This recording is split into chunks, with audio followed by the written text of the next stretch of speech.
those nerds out there. The Thomas Bryant jockstrap, get him out of here. Ah! How does that not indicate to you, like, hey, sometimes, like, these prospects are awesome? Donald, get back. They snatched that chain, boy. Get back. What's all gonna do about it? Popeye snatched that chain. Get back. We want that snack wrap. They got 3 flavors. Y'all got 1. Get back. Hey, everybody. Welcome on into the Big Factor here on the Big Play Sports Network. Ryan, Tyler, Jack O'Rourke, Nick Padone, Rob Watson. It is a absolutely kind of gorgeous Thursday, June 12th, 2025. The fellas are in the studio outside of Nick. He's at home. Guys, how are we doing today? It's Friday, Junior. I can't wait to talk on the Big Factor. It's a good day. It's a week. We're a week out, fellas, from the Big Play Sports Network being live at the Colleague Companies Championship. Ryan, we could rip this right off early. It's fresh on my mind. I got another browser. Oh, no, I meant to boom. Oh. There we go. I got another browser tab open because I got to apply for credentials for you bums once I get off this show. Yeah. For us. For 72 years, the Colleague Companies Championship has been the place to be. Firestone Country Club has been that stage. Over the last 2 years, the Colleague Companies Championship has raised $2.6 million, given that to over 25 Northeast Ohio charities. It's the biggest event this summer. Not only do ticket holders have an opportunity to watch legendary golf, but they also receive complimentary access to the Colleague Infinity Zone. That's where we're going to be at Thursday, Friday, next week. Come visit us, colleaguegolf.com. Grab those tickets. It's over 50,000 square feet located at the main entrance and exit. It elevates fan experience with interactive activities, bar and lounge areas, food truck, and celebrity appearances. Once the play for the day is over on the course, the Colleague Infinity Zone transforms into a full-fledged music festival with live performances that you don't want to miss. ColleagueGolf.com. Next week, 7 days away, the fellas will be out there. Hell yeah, we will be. That gets a big boom. All right, guys. The Haliban strikes again. Tyrese Haliburton lifts the Pacers over the Oklahoma City Thunder. They take a 2-1 lead as the series shifts to Indiana. Tyrese Haliburton, 22, 9, and 11, but the hero was Benedict Mathurin, 27 points off the bench in just 22 minutes, 9 for 12 shooting. Pascal drops 21 himself. All Indiana in the second half. Fourth quarter, they outscored the Oklahoma City Thunder 32-18. Pacers get a 2-1 lead. I don't know if many people saw this coming, guys, but is OKC in trouble? Oh, they definitely are, and I sure didn't see it coming. First thing I even want to say, we didn't mention him right there, but I think this might have been the TJ McConnell Yes, game, dude, Delhi. This dude had 5 steals, and they're just, so lazy from OKC. He had like 3 off the inbounds pass, super unacceptable, but I just can't help but notice how the Thunder, and I don't know if did you guys watch last night? They just look exhausted, bro. In game 3, like Shea's just everyone's got to lay on the ground an extra 10 minutes. They're jogging up the court. They can't run with the Pacers. There's not really an adjustment for that. They just got to figure it out. So, in Shea, they might have him figured out because really, I wouldn't even say it's figured out. You just send 2 at them. They were really creative with their coverages, whether the double team came early, late, or it was a just straight up trap blitz on the ball screens. They forced everyone else to make plays in big moments. And I don't know if they have enough guys that are really ready for that moment yet, especially in the NBA Finals. That's Rob, here's my thing, though. Here's my thing. I feel like as well as, Indiana played, OKC almost won that game. For the last I would say within 5 minutes, you kind of knew that it was Indiana's game to win. But Indiana has to replicate this now, and I don't think that's going to be easy. I do imagine that in game 4, I haven't looked yet, but the Thunder are probably going to be favored because they were right there the whole way. They were there, but like you said, the last 5 minutes, I felt like you just knew who was going to win the game, and I feel like that was because you saw how they were guarding Shea and that they were going to have to lean on Chet Holmgren and Jalen Williams, and while they could get their buckets, they could score. It's nothing confident, and when Shea has to pass it to Lou Dort, and he's got to play make and take a shot off the dribble. Me and my friends are sitting there, we're like, that's a stop. As soon as he gives up the ball with X amount of time on the clock, we're like, that's a stop. And I think that's not something you could have in the NBA Finals, especially now in a must-win game where they're gonna have all the momentum and the pressure's not really like they're not feeling the pressure in a home game. This is looking really rough for the Thunder, in my opinion. I don't know. I think Thunder 6-point favorites in game 4 Friday, and the Thunder minus 220 now to win the series. Indy plus 185 to win the series. I think in a way that's the one the Pacers had to have, though. Like, you haven't had a home game in the finals in 25 years. They had like people sitting courtside that you'd barely see at the Garden sometimes. Like, this was the one they absolutely had to have. And like, I don't know, not that it didn't have that same vibe for OKC, but like for Indy, I saw no foreseeable bounce back if they lost game 3. So like, it seems like more it's like they just kind of had to have that one. And I know, like, the thing that does worry me, Rob, is like you talked about it, is how tired they look. Like, usually because of how lengthy and tiresome OKC can make you, like, because of how good they are defensively, like, they're the team who's deeper, and they tend to, like, capsize teams as games go on. They get to the third and fourth quarter, like, later in the game. And it was the opposite of that. That was the weirdest thing, is, like, we haven't really seen them go down that way yet, which is a question mark. I believe so much more in the Pacers players off the bench, especially in Indiana. I mean, Toppin, huge plays last night, dunks. Even the role guys. Miles Turner didn't have a great night offensively, but I mean, his defense down the stretch, all those blocks, the rim protection was amazing. Like I mentioned, McConnell, and you're getting 27 off the bench from Mathurin, and great defense from Shepherd as well. Like, they're all factors in the game. So unless you could see Isaiah Joe and Aaron Wiggins step up in some way in game 4, you're going to need like 40 points from Shea. You're going to need someone to pick up that slack elsewhere. Well, that's where the difference was in game 3 of the NBA Finals. The bench just 18 points for the Oklahoma City Thunder off their bench. Caruso 8, Joe 6, and Hartenstein 4. But then you flip it over to the Pacers. We talked about Benedict Mathurin, but also TJ McConnell. You mentioned his different. How about this? He posted the first 10-point, 5-assist, 5-steal game off the bench in NBA Finals history. He was making a play every time he touched the ball. I also want to mention this was one of the worst 3-point shooting games from the Pacers I've seen in the playoffs. So I'm assuming that's going to turn up the next game too. That'll average out a little bit. So I can't expect them to shoot like that again. It'll be a dogfight because OKC knows the series is on the line the next game, but I'm really interested to see what adjustment you make, one, for being so tired, but two, how you're going to make where are you going to pivot offensively if they just decide we're going to take Shea away, and can those players make plays in the clutch? You know, this is so interesting of a series because when you're talking about the Pacers, they've been the fairy tale of this postseason. Flip it over, the heavy Thunder, I think one of the top 10 favorites in NBA Finals history in our lifetime is the Oklahoma City heading into this one. You're talking about a potential dynasty with how young they are. If they lose this game, I mean, that ruins obviously the start of a dynasty. But if they do get this, then we're looking at the start of a dynasty. Meanwhile, the Pacers, if they lose, you think, well, really nothing. Shouldn't they even have gotten to this point? But just how much of a shock would be if Indiana can pull this off? It's a shock, but I also feel like the Pacers are playing like the team that knows like they may never get back here. And the Thunder at times are playing like a team that knows they'll have another shot at this, which is a terrible mindset to have. I know, like, it's hard to say what you think they are thinking, but the Pacers winning would be a shock. But overall, they've been emphasizing this parity era. This is a team that really epitomizes that, and they have a great team that all works together. And when their star player can only get 14 points, you still see a team that's got so many other people who are going to put the ball in the hoop and make plays. So they're always going to be competitive no matter what, depending on one person having a bad night or not. They're always going to be in the game. But I don't know if the Thunder are all the way there yet, especially in road games. And OKC, I think their role players step up maximally, but on the road, it's a little difficult. I want to ask you guys, though, now, turning it to a Cavs lens a little bit, now that we go through this point where they take out the Cavs, who won 60 games last year in 5 games. They beat the Knicks, who were awesome all playoffs long. And I mean, I know they struggled against the top teams in the regular season. You come out now, the Thunder won 60 games as well. They've beaten them twice in 3 games already. Does it at all start to like lessen the sting of the way we went out to them? Like, did they just get that hot? I don't know.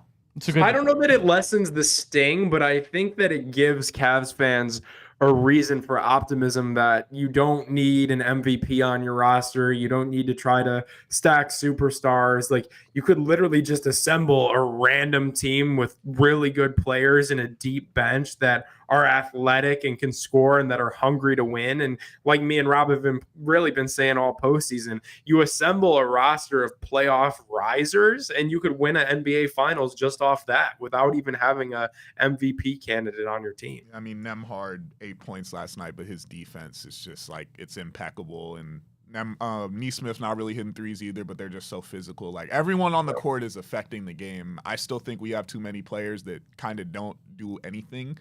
in certain games, especially big games. But when I look at the Pacers, everyone's doing something, and that's what you need to win. All right. So it does.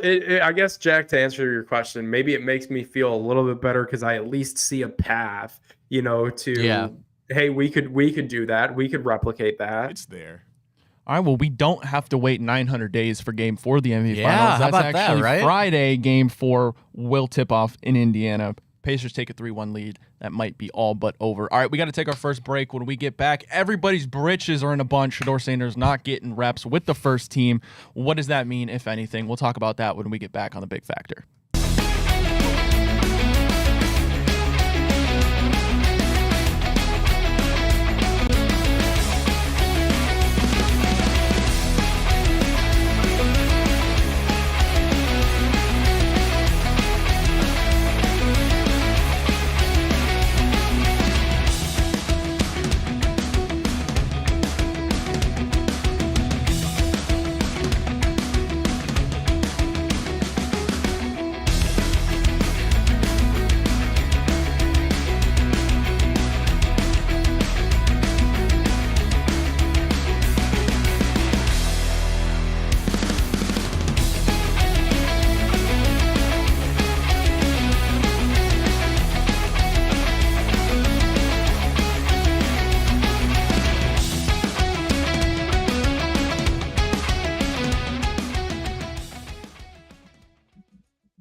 Hey, everybody. Welcome back to The Big Factor here on the Big Play Sports Network. Ryan Tyler, Jack Rourke, Nick Padone, Rob Watson, and our great friends at Fairway Ford, Ohio. Fairway Ford is the biggest Ford truck dealership in the entire state of Ohio.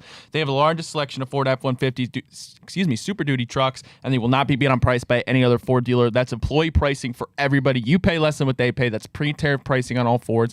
Over 500 vehicles in stock on their lot in Canfield, Ohio. So don't let that short drive prevent you from saving literally thousands of dollars on your new dream vehicle. Fairway Ford, the largest inventory of new Ford trucks, the lowest pricing and same hometown level of service. Scan that QR code today or go give their website a visit, fairwayfordohio.com. That's fairwayfordohio.com. Well, the Browns mandatory mini camp is in session, guys. People are freaking out about Shedeur Sanders not taking first team reps with the Cleveland Browns starters.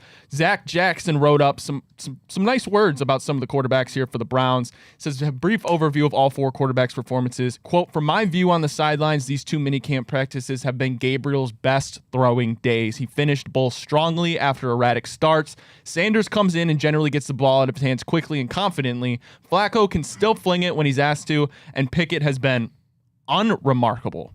I have a theory about him. GG. He might just suck. Have we considered that yet? Like I know there's all these rumors about him starting week 1. He might just blow. No. I don't think he's gonna. I think he's gonna get cut. He might just not make How it. do we not just say it's Flacco, bro? I haven't heard a good word about Kenny Pickett all offseason, man. I'm sick of this shit, dude. You remember how bad? Do you guys remember how bad he was in Pittsburgh? Like all the stats we would put up, like, oh, Joe Flacco came in, he's played 3 games, and he already has more touchdown passes than Kenny Pickett. Now they're in the same quarterback room. Like, just make the easy decision, right? Please try to sell me on Pickett again right now, Ryan. What am I buying? I need him to sell me, but he's the one that had me like even kind of buying it in the first place. Bro, well, first of all, I'm not out here saying that Kenny Pickett is going to be your franchise quarterback. Now, could he be? I guess it's a possibility. It's unlikely. I'm just saying there's a chance. We've seen quarterback renaissances later in their careers after they were a decent draft pick and they failed miserably. Sam Darnold is the most obvious and the most recent. Think of a guy like Geno Smith goes to Seattle and revitalizes his career, gets another big contract from the Las Vegas Raiders. Do I think Sam Darnold's probably more talented purely of a thrower than Kenny Pickett? Yeah, I think that's fair to say. Both of them probably are. I agree.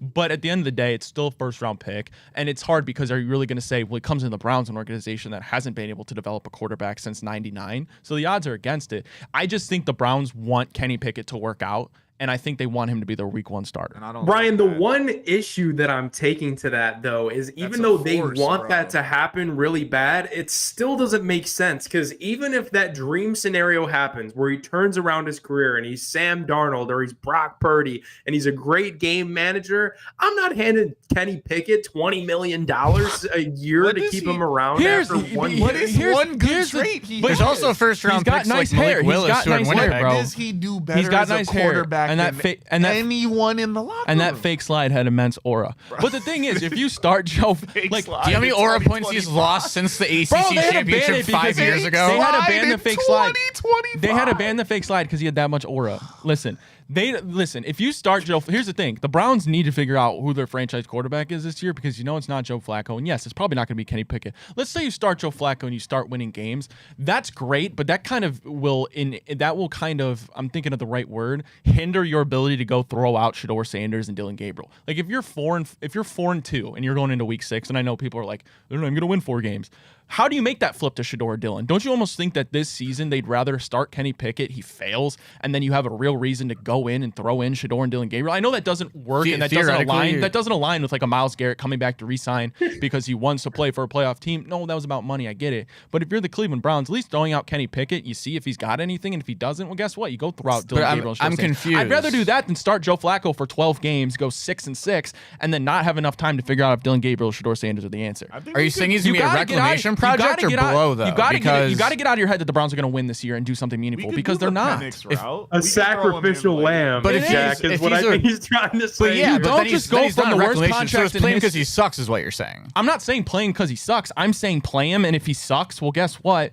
Then you start Shedeur or Dylan But if he's Gabriel. good, it's the same issue as Joe can't get Flacco. behind the losing games on But here's the purpose. thing, That's Joe just Fla- what it feels like, bro. Listen, sometimes you got to get worse to get better. I mean, that's the Joe reality Flacco of it. also sucked last Yeah, year. we're He not could gonna suck get too. that much I don't think better. Joe Flacco's above sucking this But I year. need to- If we're sitting here and saying the Browns aren't a good team, which I know some people, I actually think the Browns. Why don't are we a just play decently Dylan talented Gabriel for the roster. first 8 games and play Shedeur What's for the last the 8 point games? of playing Joe I Flacco? need- but I need to see what's the the point of other playing guys, either of too. them? I got to see what we got in Fannin and Njoku, and if everyone else can still catch the ball. We need someone who could throw it to him. I agree with that, but that's the problem. What? Even if you go and see they throw with him, you're not. Joe Flacco's not your starter next year. You need to figure out if it's Dylan Gabriel or Shedeur Sanders because you have 2 first-round picks. Regardless. And I don't- Deshaun's going to come back week 8 and throw a big old wrench in the whole entire thing too. So I don't said the think same Joe thing. will get through the whole year, regardless if we said we were going to start him. It's I a think mess. you could start him, and the 2 rookies will both still play at some point, regardless of what our record is. You can do it if you want to. This is the age-old thing, man. If you get, they used to say this all the time in the quarterback battle when it was like Hoyer versus Johnny and stuff. Like, if you've got 2 quarterbacks, you've got 0. If you've got 5 quarterbacks, you've got 0. And this year, they've got to find out if any of these 5 could be the one. It seems like the path forward would be either Dylan, Gabriel, or Shedeur being that one, because right now we're arguing like none of these arguments make any sense is the reality of it. Like Baltimore is laughing at you. They have a 2-time MVP. Cincinnati, their rookie is leaving. They don't care. They're laughing at you because they have Joe Burrow who took them to a Super Bowl. Pittsburgh, they just signed a guy that's going to retire from the National Football League after this year and immediately go to Canton to get fitted for his gold jacket. Like, So will Flacco. the rest of the division is laughing at you because we're debating apples and oranges here, and I'm sick of it. But here's the thing: I understand the Steelers have past success, and we really don't. But why would I sit here and say the Steelers are in a better position than the Browns? Because they're going to win 10 games and maybe go to the playoffs and bounce in the first round and not have a franchise quarterback. They don't even have an option for a franchise quarterback on the roster unless you really believe in Will Howard. Right now, how can you say the Browns aren't in a better position than the Steelers? Truthfully, You think we're in a better position right now than the Pittsburgh Steelers? in terms of potentially going and finding a franchise quarterback, yeah. I guess we got more options, but as a franchise, I still don't think it's. I think close. they're in a better position as a franchise. I'd rather but- finish bottom of the barrel and have a top 5 pick every year than have to sit through going to the playoffs. At what point does that become No, mundane? I see what you mean for At that. what for point sure, does yeah. that become mundane? No, People that's are right. calling for Mike Tomlin's head in Pittsburgh. thought you and were he's going to be a saying- Hall of that's what Fame I'm coach. saying. No, you're right. I That's thought a- you were saying like organizationally we're in a better spot, but for quarterback, yeah, we are in a better spot because I you got to agree get with that. you either got to go all that. You don't want to be like the 8th seed in the NBA playoffs every single year and not be in the lottery and not be picking at the top. But would Yeah, you- but at the would same you rather time, be a Cavs fan or a we're Browns literally fan? Or a debating, if you Guards think fan or a about it, Browns fan? Joe Flacco and Kenny Pickett, and then our rookie quarterbacks are mid-rounders. Dylan Gabriel, who shouldn't have been a top 100 pick, but was. And Shedeur Sanders, who was literally a 144 overall 5th rounder. And they have Will Howard. And Will Howard, Shedeur Sanders, Dylan Gabriel, conventional NFL draft wisdom would tell you that any one of those 3 guys could pan out, but the likely scenario is that none of those 3 guys pan out. I just don't see the benefit of starting Joe Flacco when there's realistically 0 future that he's on your team next year. But there's also, let me ask you this though, Ryan. By that same token, if Kenny Pickett ends up being a reclamation project and is good, which is the only reason he would stay on the roster past this year anyways, like if he ends up sucking, you're not going to bring him back. You'd end up having to either give him more money or trade him as well, so he wouldn't be back next year. It's the same even if exact he thing. is good, even if he is good, mark my words on this, which I don't think he's going to be, but in the event that he is, there will be debates come December on national programs and locally of should the Browns pay Kenny Pickett, because are you really going to pay a guy $20 million annually? Look at what Sam Darnold just got paid by the Seahawks for one bounce back season, where look at this division. The Browns probably, even if Pickett balls, I don't know that they're going to go to the playoffs. Like it is all confusing. And I do really think that the one thing that could make it not confusing is getting these rookie quarterbacks on the field in short order. And I think what you do is you let Joe Flacco, who's run the system, who's run the offense, who you're comfortable with, start some of these difficult games to begin the season, and then turn the keys over to Dylan Gabriel, see what he can do. And if he ain't it, let Shador ride out the rest of the year. So what do you do? What do you do if Joe Flacco goes out and you're at the bye and you're in the hunt? We won't be. But you won't have, be. but here's and even if they are, even if they are, Ryan, even if they are, you say they won't be, but this year is going to be such a different look. You're getting rid of all this Deshaun bullshit, all this all this Ken Dorsey, what you brought him in to suit the offense. You're going back to West Coast. Like you're going back to what got you to the playoffs when you had Baker Mayfield. And think what you will about Baker Mayfield. Like obviously he's a better quarterback now than he was in Cleveland, but he wasn't some world beater in Cleveland. Like Kevin Stefanski has proved he has a system that works.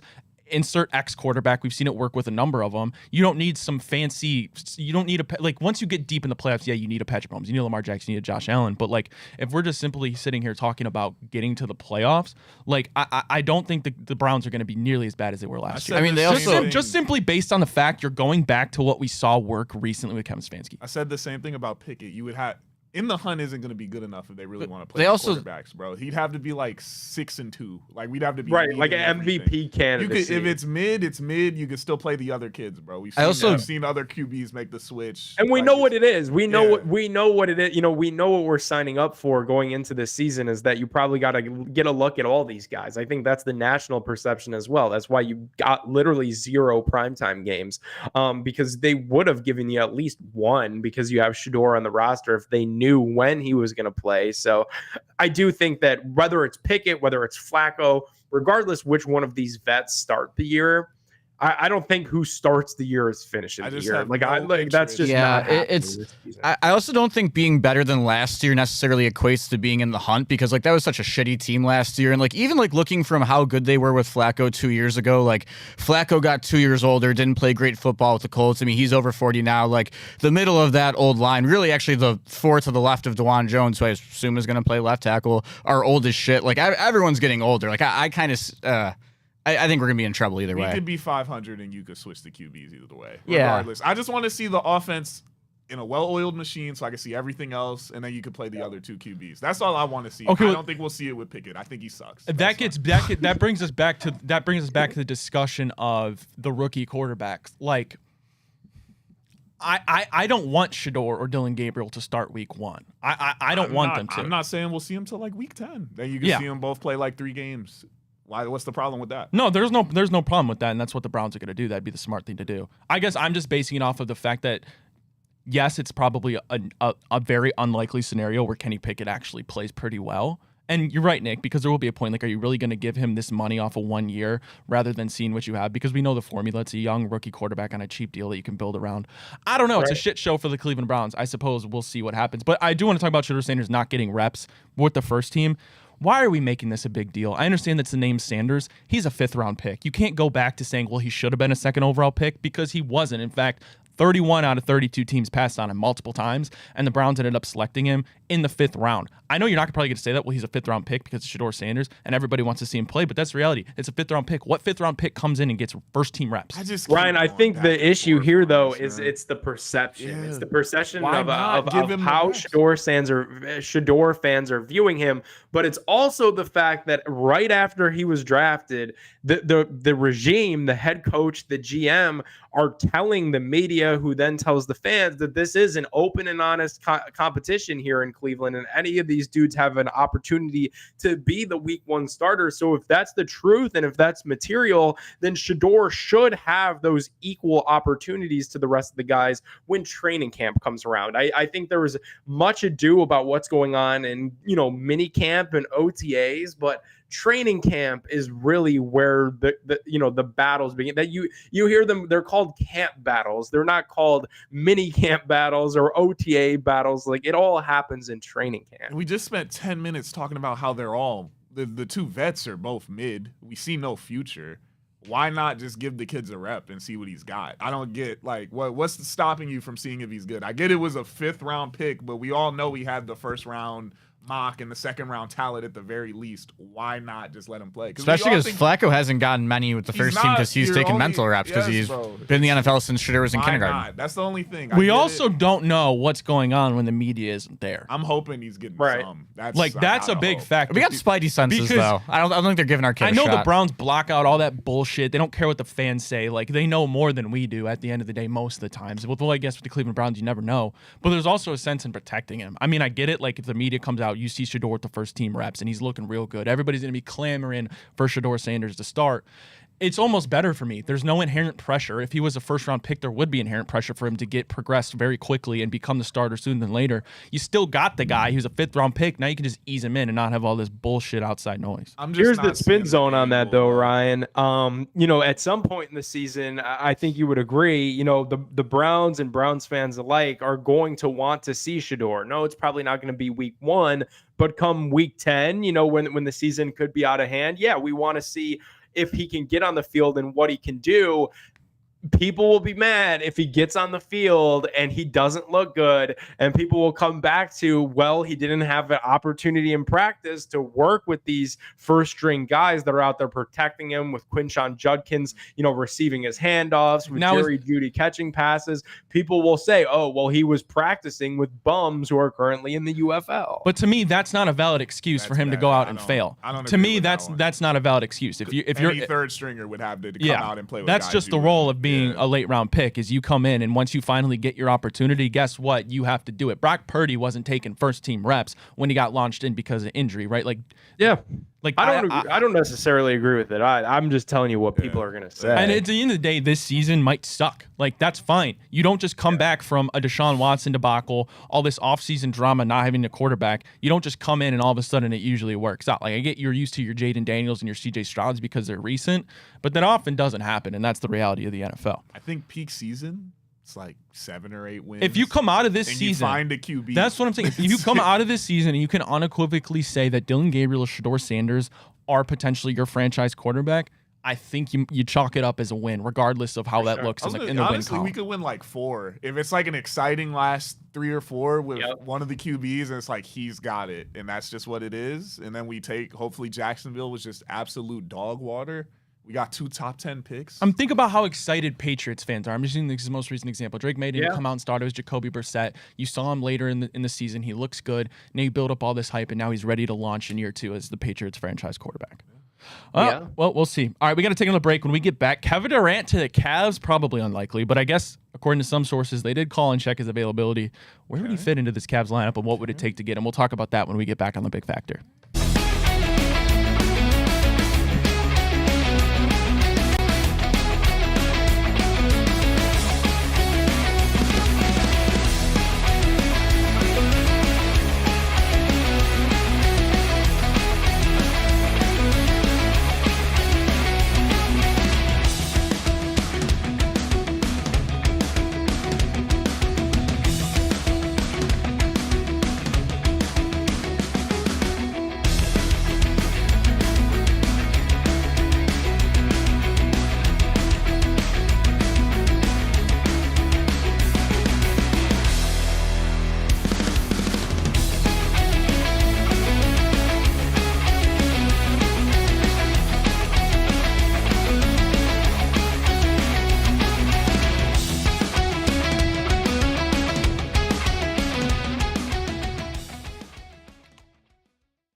Hey, everybody, welcome back to the Big Factor here on the Big Play Sports Network. Ryan, Tyler, Jack Work, Nick Pideau, and Rob Watson. Boy, are those quarterbacks getting us in a fickle. All right, guys, we got to talk about KD to the Cavs. Amongst list, actually, first, let me tell you about our friends at Garage Beer. Garage Beer comes in just two flavors, Classic Light Lager and Classic Lime. No frills, no bitterness, no IPAs. This is just beer the way you want it, beer-flavored beer. Find local retailers who sell Garage Beer near you by visiting drinkgaragebeer.com or scan that QR code. Again, that's drinkgaragebeer.com. Well, Kevin Durant has been in the news. I've seen him on a bunch of teams potentially, but among long list of teams calling on Kevin Durant, Brett Siegel, quote, had also heard Cleveland called on Kevin Durant, but couldn't get firm confirmation. First of all, do we believe that Kobe Altman picked up the phone and called about Kevin Durant? Yeah, I don't see why not. I mean, you check and see what it might take if you're willing. You put a feeler out there. That's one of the greatest players of all time, in my opinion, the best scorer of all time. Yeah, man. You throw that out there. You definitely do. I think you got to look at like the optics of like where the money is at. Maybe you had a couple sodas one night and just called on Kevin Durant. And like you said, one of the best scorers of all time. Why would you not? And it feels like, too, like usually when these reporters, these national guys get these scoops, and they can't like put their name behind it fully, but they could float that it's something that could happen. It is something like it's oftentimes something like that, where maybe a one-off conversation happened between Altman and the Suns where they just said, what would it take? And then nothing really materialized from there. It seems like KD does have a list of suitors that are kind of coming together quickly, and maybe a trade could happen by the time the NBA draft rolls around. So I wouldn't really factor the Cavs into that equation, but it sure would be fun. That would be, I'd be beyond open to it. That's a team, man. I mean, that's an auto, but you want to talk about those moments where I say, like, we got guys that just struggle to score. You throw it to the 7-footer, he shoots a fadeaway, it's cash. So what would this mean if Kobe Altman was able to pull this off? Because last year, the only move you make is you get rid of J.B. Baker's staff, you hire Kenny Atkinson. I believe you're one of 3 teams that didn't sign a free agent in the offseason. If you went out and made this splash after sticking to your guns last year, you get to the Eastern Conference semifinals, you lose to the Pacers, you go out and make this blockbuster move for Kevin Durant, could you really fault the guy? No, that's an all-in move. It would be what we're asking for, and I mean, it would fill the vacancy on the wing with possibly one of the best wings ever. And I mean, I get he's older, but his game will always translate the way he plays. That jumper is silky smooth. He could even, maybe he gets Evan Mobley working on his fadeaway. You could mentor him a little bit, and then Donovan could still be the main option, but KD is your second and is a closer alongside Donovan. That team, that big three, that's a big three. That's a team. So the counter argument to that would be, well, Kevin Durant has been a part of multiple big threes. He's hopped around teams now in the later half of his career. And not only has it not panned out, you've seen very little success in the postseason. Well, in this case, I think the Suns didn't work because there was no – as soon as they got rid of Aiden, they lost all their rim protection. No true point guard. I get Donovan's not a point. Maybe we could keep DG in this scenario. I don't know. Maybe we trade Allen because they want to finally get that center and actually get some rim protection down there. But I feel KD having Mobley as backup and not having to shoulder the whole load with Donovan as well. I don't feel like offense was ever the problem for the Suns. It was a really poorly built team. I feel like we got a lot of protection around here for KD, and he would be able to come in and slide and just do his role. But I don't think you could hate on this. I think most of the teams he's been on have been playoff teams and been good, but this would be a good scenario for him. I do agree. Like from a pure basketball fit standpoint, and I don't know how the economics would work. I don't know how the second apron, all this jibber jabber would work. But like from a fit standpoint, I think KD fits. From when you look at what the Cavs did in the regular season with Kenny Atkinson's offense, where you were firing on all cylinders every single night, KD fits. I mean, that's the Golden State Warriors offense that Atkinson was on the bench for with Kevin Durant in a Golden State uniform. So I don't know. It's easy to get ahead of yourself off of one, they maybe called on KD report. But if that were to materialize, and if Shams, starts giving us some real juice, or Windy starts giving us some real juice about KD to Cleveland, I mean, I think people would be pumped. Now, let me ask you guys this. The whole conversation around the NBA is that the West is so much better than the East. The East is wide open. Obviously, we'll have the Pacers next year, who might be the NBA championship this year. But Celtics are going to be without Jason Tatum. Knicks, who knows what they're going to be with a new head coach. So you'd say, well, why don't you stick to your guns? Why don't you stick to what you know works, at least in the regular season for the Cavs, and hope next year you can actually get to that point where you come out on top, or at least make the NBA Finals? Or what vice versa would you say, well, yeah, the East is wide open. Let's go make this blockbuster move while we can. and really rise to that point. Yeah, I mean that. Like I'm saying, that's betting on the team now. That's saying we're not going to keep waiting for Evan Mobley to become the guy. He's already great now, and then you add in another great piece, and you're pushing all your chips in. Versus like if they made a move for someone like I'm saying like a Trey Murphy, who's a younger guy that's still got a lot of development to do. It's like we're saying, okay, we're gonna keep building. We're competitive now. Maybe something can happen, but we're gonna still just keep leveraging towards the future and being the next team of the next era. Yeah, how about this? And Rob, I like that because there is two paths. There's a path where you get KD and you say, F it, we ball. And there's a path where you do slow, smart, calculated things, keeping the core intact. That is saying, we want to become the next Indiana Pacers. We're going to consistently be in the thick of it. We're going to be a great regular season team. And hopefully come playoffs, we could be consistent enough where we could break through that ceiling and finally make it out of the second round. So it really just depends what avenue Kobe Altman wants to go down. Because I do think Jared Allen trade, now that DG has this toe injury, we discussed it earlier in the week on The Factor, and that he's probably not going to get traded because you don't even know if he's going to start this season. I think then all eyes have to turn to Jared Allen and how you work out a Jared Allen for KD swap. I don't know. That would look like one of the most lopsided trades in NBA ever. But you'd have to throw in some other stuff. You'd have to find a third team to facilitate that, I'm sure. But it's fun to think about. Like, I hate kind of defaulting back to that, but man, could you guys see KD in a Cavs uniform? I don't know because I could. KD's trade value is at this stage, though. What is his contract like? I feel like they're gonna lose him. I think this is next year. Is his last year, I believe. Like I think he has 1 year left. The Suns they gave up a good bit to get him. They're gonna have to try to get something back, regardless of it's what they want. It's gonna be way less, but they got to try to get something.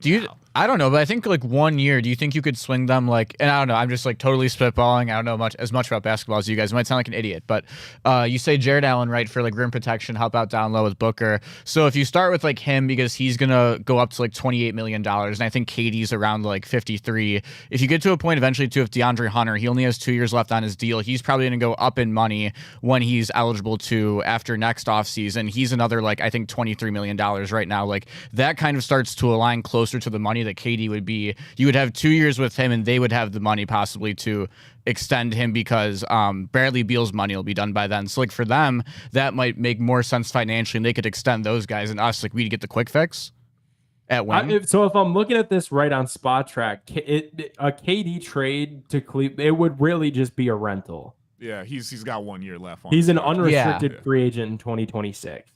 He wouldn't resign here, but it would be No. for it. It would be let's go. But maybe people said that about Donovan. True. I mean, if we won a ring, how could he? But yeah, and if you stick, and if you win a ring, how could he? Because at that point, you're probably getting a long-term commitment out of Donovan. Then you look to KD, be like, well, Donovan wants to be here. Bro. What are you thinking? Yeah. I get that at that point, you probably have to decide to move off of Garland because it's like how many, you can't really have 4 Supermax guys all at once, but. I'm assuming didn't Kawhi walk after they won? I was about to say I can see KD even retiring. Say we want a ring, he might just pack it up, bro. But I also feel like we somehow lose Garland in this shift to try to get some more role players or different pieces in the team. But it's definitely interesting. Like I'm not saying I don't think you could seriously sit up and say no if you're a Cavs fan to Kevin Durant in any circumstance. How could you? Well, it's going to be a long offseason for the Cavaliers. It's been a long offseason already for the Cincinnati Bengals. More drama for them. Shamar Stewart holding out, hasn't signed his rookie deal. Trey Hendrickson, of course, wants a new deal. He got permission to seek a trade. I don't know who the hell is going to play edge for Cincinnati. I said Drew Garrison might have to get in the backyard and start working on his first step. We'll talk about what's going on in Cincinnati and around the NFL when we get back on the Big Factor.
everybody, welcome back to The Big Factor here on the Big Play Sports Network. Ryan Tyler, Jack Rourke, Nick Padone, Rob Watson. We're flipping back over to football. Guys, if you know me, if you heard me anywhere on Big Play Sports Network, you know my least favorite team in the NFL ever by a mile. It's not even close, is the Cincinnati Bengals. So anytime they have drama, I am all for it. Shamar Stewart, their rookie first-round pick edge rusher, well, he is no longer at mandatory minicamp. This comes amid his ongoing holdout with the Cincinnati Bengals over language that they want to put into his rookie contract.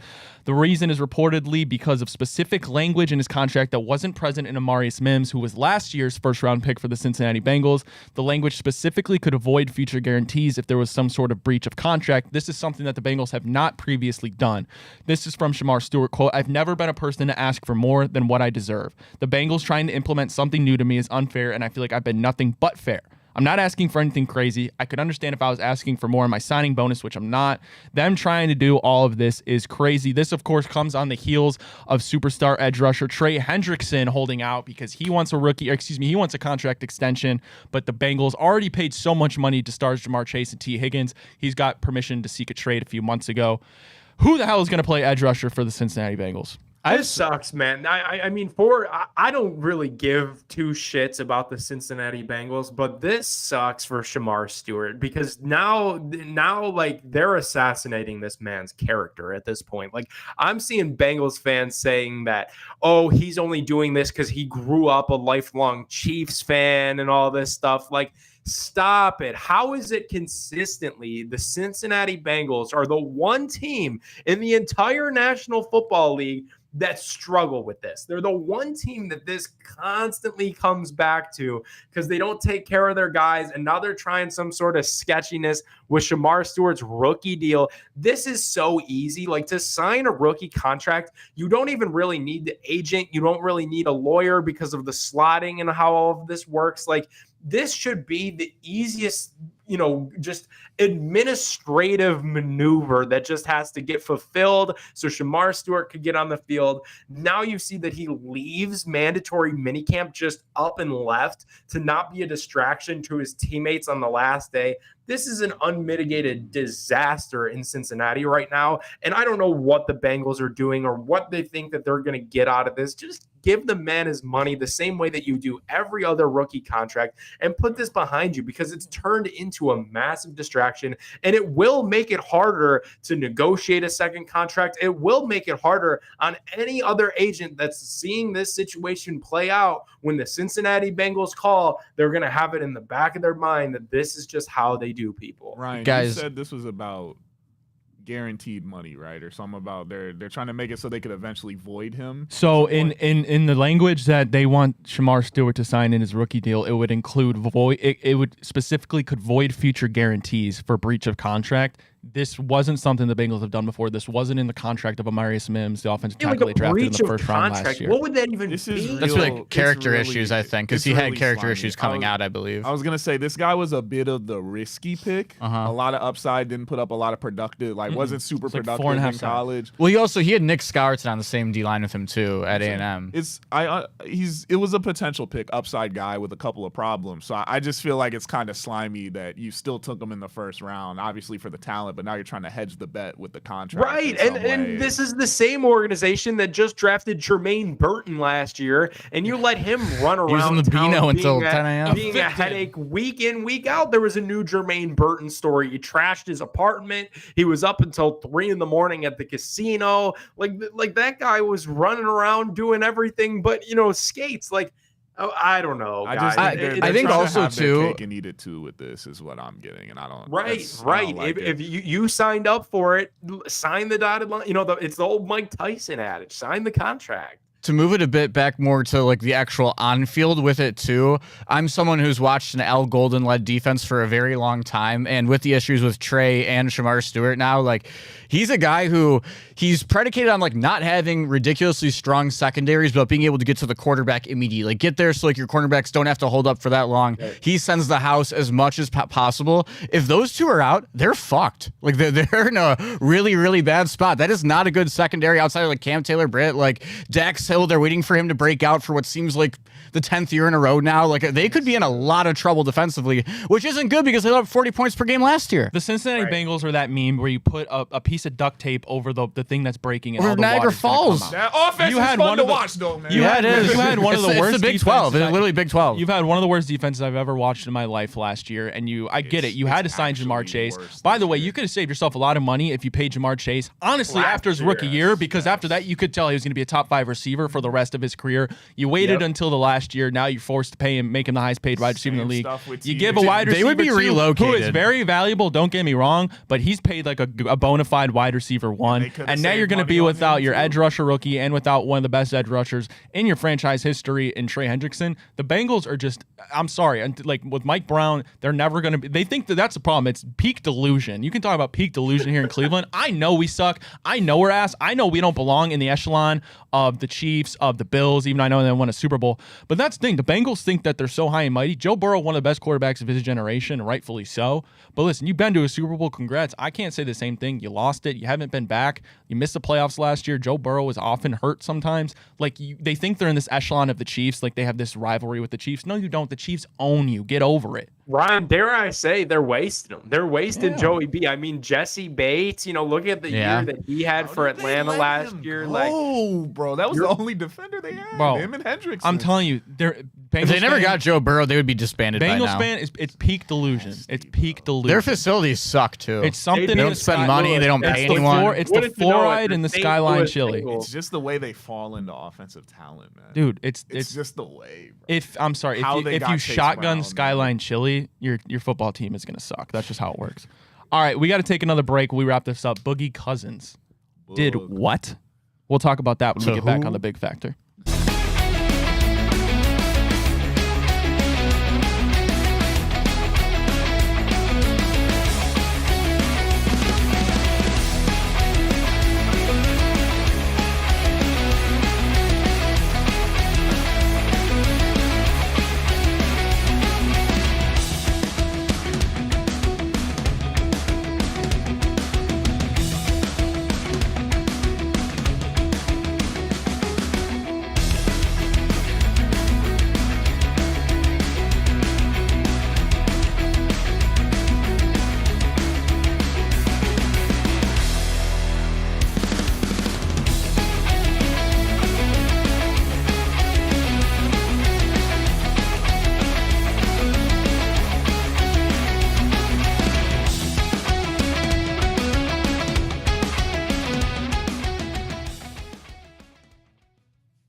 Hey, everybody, wrapping this thing up here on the Big Factor. Ryan Tyler, Jack Rourke, Nick Padone, Rob Watson, Boogie Cousins not on our show, unfortunately. Maybe we can get him now that he's free. He's not playing basketball anymore because he was kicked off his Puerto Rican basketball team for the remainder of this season after his involvement in what they said was an ugly physical altercation with fans.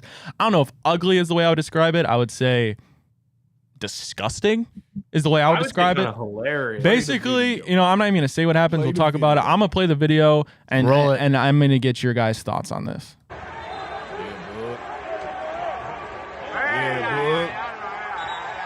Yeah, book.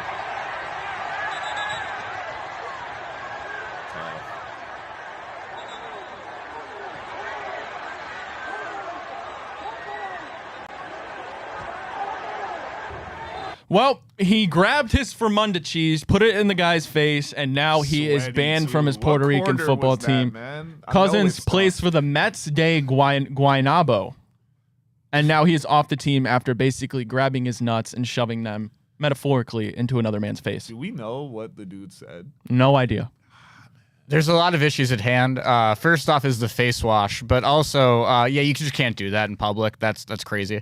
But it's kind of horse shit that he's suspended indefinitely. Like, is that really worth the whole entire season? Like, That's 5 games max. you're bro. right, because like I get that it's not the NBA. Like maybe they have to like fight a little to keep fans coming into the building, like Jackie Moon style. But I mean, they got to have enough people where they can't be that worried about that one guy not wanting to come back. I mean, that's a bullshit suspension for anything more than 5 games. I think you're totally right Rob, with that, a guy puts his Fremunda cheese in your your face, what's your first move? Personally, bro, I'm just not allowing that to happen to me in the first place, so I couldn't be in that situation. But I probably would have like tried to swing on Boogie. Now that dude, I'm getting my ass beat by Boogie. That dude's getting killed by DeMarcus Cousins. So I mean, he really had no choice but to sit there and take it, honestly. But me personally, I'm built different, so I'm just not going for that. But that's just me.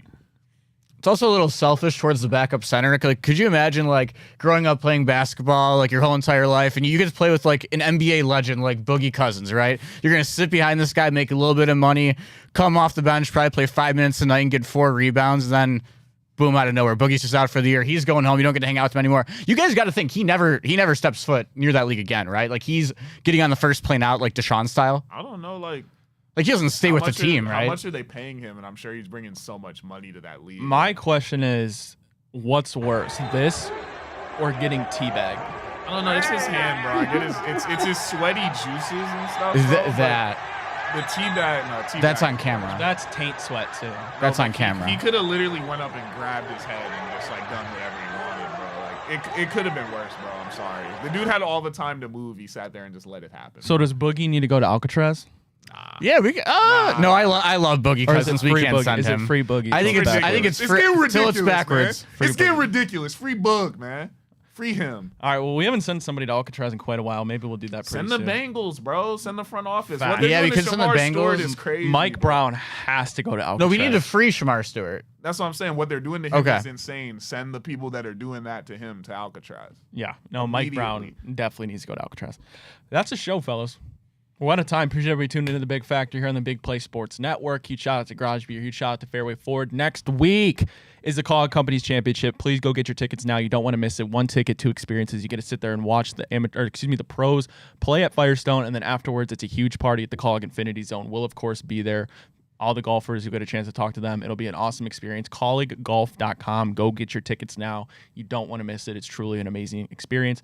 And it benefits so many Northeast Ohio charities. So shout out to Matt Colleague again, colleaguegolf.com. Go get your tickets now. All right, well, we'll be back tomorrow, same people, same time for a Friday edition of The Big Factor. Until then, peace out and have a good day.